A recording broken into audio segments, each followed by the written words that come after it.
Residents close to the Grenfell Tower block in West London were woken in the early hours to the horror of a massive inferno. What you're about to see is filmed inside the tower, while the fire is raging. It is undoubtedly disturbing. Open the front door. Okay, don't open the front door. You're going to bring the smoke in. Okay. You're not going to be able to breathe. I'm scared maybe someone outside. The woman filming this footage is trapped Are you sure? on one of the top stories of the Grenfell Tower. Listen, you have your children. Standing near the door, the smoke is not going to help you. Okay. Yeah? Okay, just Where's your husband? Her front door, the only protection from billowing smoke.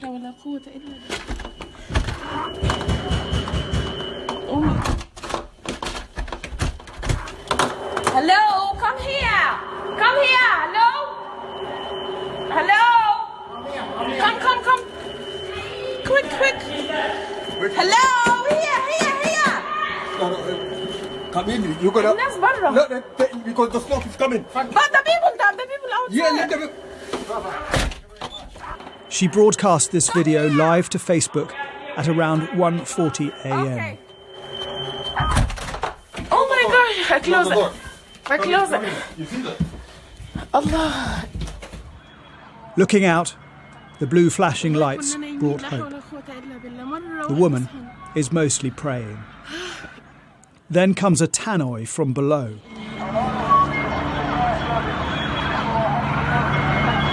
والله كنا نايمين لا حول ولا قوة إلا بالله مرة واحدة صحينا. She says the police are telling us to get out. The whole building is on fire and we're on the floor above. How are we going to get out? We're stuck on the 23rd floor. Hello? مكان في لندن فين؟ There's too many people stuck upstairs. We don't know whether she or the people with her managed to escape. This was filmed outside at around the same time. You can see the fire hose was unable to reach the top, the cranes only extending to the 12th floor of the 24-storey block. Residents below could only watch and listen, powerless to help. Oh my God, they're screaming. Oh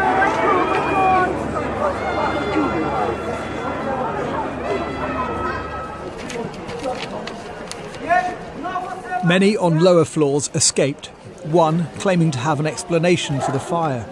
It's by chance that we had a knock, and the guy who knocked so happens to be the guy whose house was the cause of the whole thing.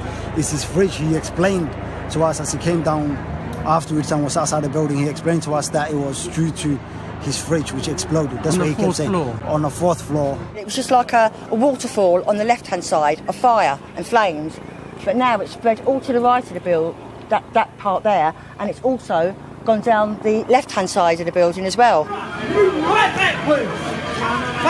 It's thought up to 600 people were inside when the fire took hold. Anybody who is speaking to the building, they need to ring 999. I've opened the window and I heard some woman saying it's getting bigger. So I've gone out to the hallway, I've looked through the spire hole, I see smoke everywhere. I've opened the door and the neighbours were there, the people screaming, the firemen said, get down the stairs. So I've grabbed the little girl, grabbed my girlfriend, ran out of the house. I heard a lot of screams and I could see, after I got outside, I was looking up and I could see people banging on the windows and there was fire all around them. It was horrendous. She was quite high up, like just above the middle, and she was screaming, I've got a baby, please help me get out, I can't get out, I'm trapped, I need to save my baby. I did see a few people jump, people were jumping.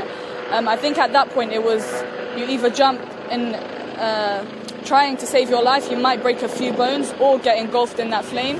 The best thing you guys can do if you've got family, friends, relatives, stay behind the line. Among the families arriving at the cordon was Francis Dean, on the phone to his sister who was inside the block. And then I felt like, and I said to her, you need to get out now, use the stairs, get out. I was even shouting, get out. She tried, but she said there's too much smoke.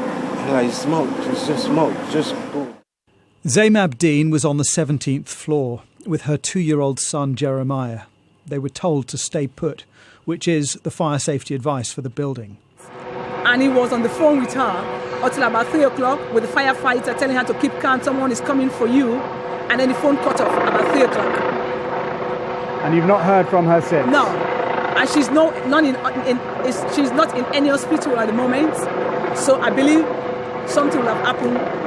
But I don't know. But I think she's dead. Do you know how we get to... We spent several hours with family and friends looking for any indication that Zaymab and Jeremiah had found their way out, but without success. In the shadow of this smouldering building, all day, families of the missing have been going from centre to centre, from hospital to hospital, looking for information. And they've been given just the faintest of hope in the knowledge that some people have been rescued from the tower block hours after the fire started. People were still being brought out of the building this morning. This man carried to safety. This is an unprecedented incident. In my 29 years of being a firefighter, I have never, ever seen anything of this scale. Our first fire engines were on scene in under 6 minutes. Crews wearing breathing apparatus and extended duration breathing apparatus have been working in extremely challenging and very difficult conditions to rescue people and to bring this major fire under control. At this time, I am very sad to confirm that there have been a number of fatalities. We have got a structural engineer who, in conjunction with my urban search and rescue advisor, is monitoring the stability of the building. At the moment, the building continues to be safe for our crews to go and work in. But how did the fire spread so quickly? Questions have been raised about wooden cladding added to the exterior of the building. I just watched that fire climb up the left-hand side of the building, like as if it was crawling up on, like as if it was paper. The way it flew up, it was terrifying. And then I realised it was the panelling that they had been stuck. They'd been putting in the last bit of work that they did. It was the panelling they put on the outside to make the estate look good. It's emerged that a residents' action group raised the alarm about dangerous living conditions in November. Well, can I just confirm that the focus of the experts today is the search and rescue? Very soon, I'm afraid, it'll move on to recovery. But there are genuine concerns, reasonable concerns that have been raised during the course of the night, and it's really important that these questions are answered. This neighbourhood pulled together to help those who've been made homeless, offering food, drink, clothes and accommodation.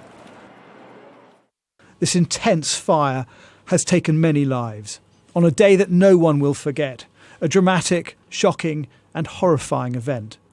And as this community absorbs the full extent of what happened, next, they want to know why. Jason Farrell, Sky News.